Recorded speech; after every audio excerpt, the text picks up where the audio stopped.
Check 1, 2. 1, 2, 2. Yeah, yeah, hey, yeah. Hey, 2, 2, 2. Oh, hi. Didn't see you there.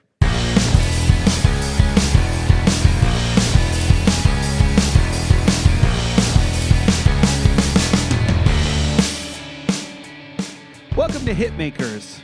This is a new podcast based in Halifax, Nova Scotia, Canada, where we talk to people who have, for one reason or another, decided to spend large chunks of their lives playing the drums.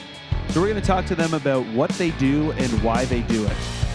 This being the introductory episode, I'm going to tell you a little bit about who I am and what the show is. Buckle up, kids.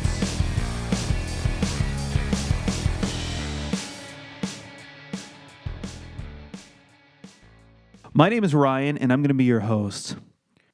And I've been playing the drums since about 1992, when I was a little kid. I'm no longer a little kid. I haven't always identified as a drummer. In fact, if I'm being completely honest, it's always been more of an aspiration to me than an occupation in my own head, even though it's been my main thing for like 25 years. There have been lots of moments when I've questioned my... what I think I'm doing with my life. You know, I have played a sold-out club in Germany, and I've had a muffler explode outside of Hamilton, Ontario, financially ruining what had, until that point, been a profitable tour. And that should give you an idea of the kinds of margins that we're often working within on the indie scene. I've gotten glowing reviews from critics, and I've had the kind of existential crisis that comes along with getting in your van at 3 a.m. for a 20-hour drive back home after you've just played a show to 4 people. I've studied jazz drumming at a respected university, but I got kicked out of the program because of my grades. It's not because I wasn't smart. I was a straight A student as a kid for a while. And it's because I have a lot of trouble committing to work I don't see a point to, as my second grade report card will tell you. I did poorly in music theory, and I saw myself as too punk rock for institutional learning. I was always more interested in bands and music that my friends outside of the music department could also enjoy than the jazz life. So after I finished drum school, I moved to Halifax, Nova Scotia, Canada, to start a band with some friends that I'd gone to school with. And Halifax was a big city. There were bands that were blowing up in the Canadian indie music scene, which was itself having a moment at the time. Bands like The Constantines, Arcade Fire, Broken Social Scene, Feist, Stars, were all making international headlines. So we thought, that's what we want to do. I got a job teaching drum lessons at the local music store. It was something I fell into. Being a teacher was never really part of my plan whatsoever. It was a thing that I thought, you know, if the band didn't work out someday, maybe I'll go back to school and I'll become a school music teacher. That still hasn't happened. I don't know if it will. But it is something that I considered at one point. I always thought I'd quit the job teaching drum lessons when the band took off. So I've also experienced imposter syndrome doing that. For the first year, I'm not kidding, when I worked there, I thought that any day I might get a knock on the door and somebody come down and say, you know, we just got a call from the university and you're not a legitimate drummer and you are not allowed to teach, you know, essentially rock beats to children anymore. That never happened. I've been at it 10 years now, and I dare say I am darn good at it. What also didn't happen was the band taking off and me quitting that job. In fact, the grind of keeping it going got the best of us, and after 10 years, in 2016, we decided to call it quits. And there were 10 years full of ups and downs. We were a critically acclaimed, much loved within small pockets group. We were pretty good at what we did. There was always seemed like there was mainstream potential, but it never quite got there. So anyhow, the band broke up 2 weeks after I had moved back to Halifax after spending 3 years in St. John, New Brunswick, 5 hours away. and doing the band long distance. I moved back to Halifax to make the band work, and we split up. But, it was a decision I agreed with because it was so much work. The idea of taking a break just seemed great. So I got a job, a contract job, a 6-month contract with a music festival. And I was working on the other side of the gigging game for the first time, which was an interesting experience. And I took the rest of the year off teaching, which was also a nice break. At the end of the year, or at the end of that year, 2016, my contract was up at the festival and I was out of a job. The apartment below mine was empty, meaning I had no neighbors. And I said to myself, I know how I can make some money. I've picked up a few marketing tricks over the years working on stuff for the band. So I built a website, learndrums.ca. Pretty slick, right? Well, as I became reacquainted with teaching, I realized once again that the lesson business is very inconsistent. Sometimes it's great, people are really engaged. Other times people don't really know why they're there, and they can just stop coming at any time.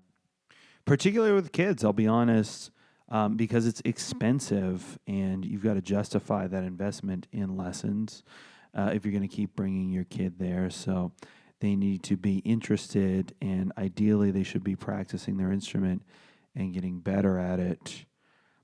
So part of your job as a teacher winds up being the person who's trying to make it fun for them, keep them interested and engaged in what they're doing, which is not exactly my own interest in music. I'm a better teacher than I've ever been, no doubt, but a lot of that has come from putting myself in the shoes of somebody who's learning, not being so caught up in what I'm interested in, but figuring out what the thing is that they need to learn. But the bigger question now becomes, why do I still play the drums? My band doesn't exist anymore. And that's not entirely accurate either. I do play in a band, which we play every couple of months. I pick up gigs with other people, but it certainly is not a full-time thing. I'm teaching a bit. I'm working at the music store a day a week, and I do a few lessons from home. But again, it's not full-time. The drums are a ton of fun to play, which is why I got into them, but they also do have their drawbacks. I'm in an apartment. I have downstairs neighbors, which I didn't have when I started teaching lessons here. Now I do. So it puts restrictions on when I can play, and I tend not to do it as much. Although they're cool, it still is, I know that I don't like being in a house when somebody else is playing drums because you can't escape it. It's so loud. So there is that. And also with the drums, you need a band. It's not like some other instruments like the guitar or the piano or even really the violin, where you can play on your own. You can get gigs on your own. There are very few gigs for solo drummers. Most of those are in the jazz realm, which I'm not really working in at the moment. So do I still do it? Do I still care about it? That's kind of what I realized after starting this podcast and talking to a few people, that's what I'm really interested in. And I'll be 100% honest. When I started this thing, I initially thought I might do a YouTube channel because I thought I might get into online lessons as a way to make money. Again, I enjoy teaching when it's the right situation. I'm not super passionate about hustling myself as a teacher. Exactly. It just is a lot of work for, I don't know who's out there or what they want. And you get some jokers when you put ads up. So anyhow, I thought, I don't have a camera. I don't have the microphones or even like the room. I don't have the lighting. I don't have the technical skill to start shooting videos. I don't know how to edit them. There's a lot involved in starting that up. But a podcast I could do. I do have the gear. I know how to record and edit audio, and I'm sure I can figure out how to upload it. I've done that with my own music, pushing it to iTunes and Spotify and all of that. I'm familiar with digital distribution and how that all works. So here we are. So I thought that what I would do is interview people I know who play the drums. And part of what I'm interested in is what they're up to. You know, when I started it, I really sort of felt like I was under the gun. I was worried about being a legitimate drum show or whatever, which is funny because I find a lot of the drum stuff out there I don't really care about. So, anyhow, when I started doing these, I assembled a list of questions, partially from I listened to the Tim Ferriss podcast about how to make a successful podcast, and followed some of the other things, the other ones that I listened to, notably WTF with Mark Maron, and most recently the Bob Lefsetz podcast. And in each of these cases, they say, you know, I ask a person about their life story because that informs the audience of who this person is. And then from there, you may or may not have a line of questioning. I know Marin doesn't really prepare very much. The other ones, I think, do a bit more. So in my case, I compiled a list of questions that seemed to be relevant to drum lessons. And whatever, that would have been fine, I guess. But I quickly discovered, as I started doing these, that those questions weren't the most interesting thing that came up in conversation. And certain, I would say, preconceptions are things that we are taught and are expected to pass on to other people, like the importance of a practice routine.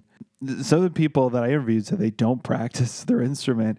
You know, everybody does when they're learning, but I think for a lot of people, they plateau, and you know, the music that they're playing doesn't demand that they become more technically proficient at their instrument, so they just don't bother. Practice at that point can still be good for maintenance, and you know, keeping your joints limber and not falling into bad habits where you give yourself repetitive motion injuries, not industries. But beyond that, I don't know that you really need to do it. And I also think that is part of my issue with a lot of the drum stuff that's out there, because I believe that for a lot of people, they need a basic level of proficiency, and then the music that they want to play is going to dictate what they work on.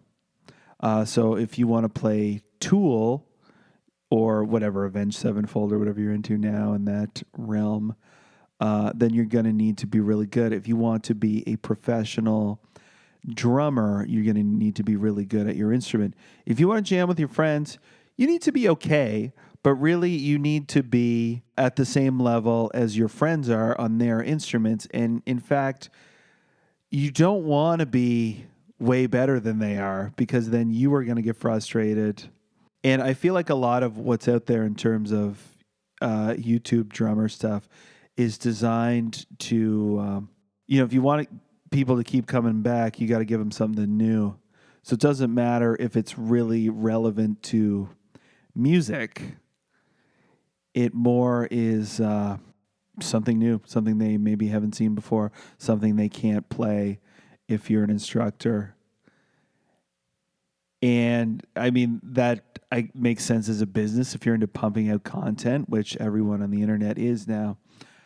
But as people who create music, it's certainly not an approach that I am into. So what I thought I'd do instead, as like my public service, whatever, is to talk to people who actually play the drums in bands or, in whatever situations, people I know.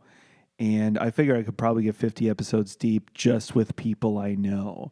And then beyond that, we'll see where it goes. But what I found is that the conversations are more interesting when we got away from what the drums are and what you're supposed to practice and what you're supposed to talk about if you are a drum person. And this, like myself, I have spent years playing the drums. I am pretty proficient. I will be honest, since the band split up, I haven't been practicing as much, and probably I've slipped technically, but I'm as good as I need to be for sure. And I'm better than all my students by a long shot. So that's all that matters there, I guess. But anyhow, I do also play other instruments. I play the guitar, which I've been playing almost as long as I have the drums. And in fact, I owned a guitar before I owned a drum set. The drums were the first instrument that I really had access to and got excited about. My uncle played the drums, and we used to go over to their place, and I would always see them in the garage. And that's how I became interested. And well before I think probably even saw him play them, or certainly uh, got to play them myself. But anyway, I started then and then got involved in the school music program when I was in grade 7, when there came to be a school band. And the band teacher there was really devoted and really good at what he did. And so there were always, these kids who are my age or a little bit older who were really good at their instruments. And it was like something to aspire to, but also something to do. It was like by far my favorite class in school, where you just got to go and play music. And so in that situation too, the drums are definitely the most fun instrument to play. And not only because, you get to hit things, and there's in that situation too, there's a bunch of different weird instruments that you can play. And it's exciting. You're playing like music, it's all new. You're a kid. But also because if you are a drummer in that situation, there's usually a few of you, and you're at the back of the room with all of the percussion instruments while everybody else is gathered around in kind of a huddle. And it's like, always seemed like more of a class kind of situation, classroom, not social class. And again, I wouldn't know because I've only ever played the drums in that context. But we were a bit more, it's like being in the back of the school bus where you just are left to your own devices. So I always like that. And then I finished high school and I signed up for drum school because essentially I didn't know what I wanted to do. I knew that all of my friends were going to university and teachers, guidance counselors, whatever, adults in life told me basically that I wanted to go to university. And what I did know was I didn't want to stick around home. I'm the oldest of 6 kids.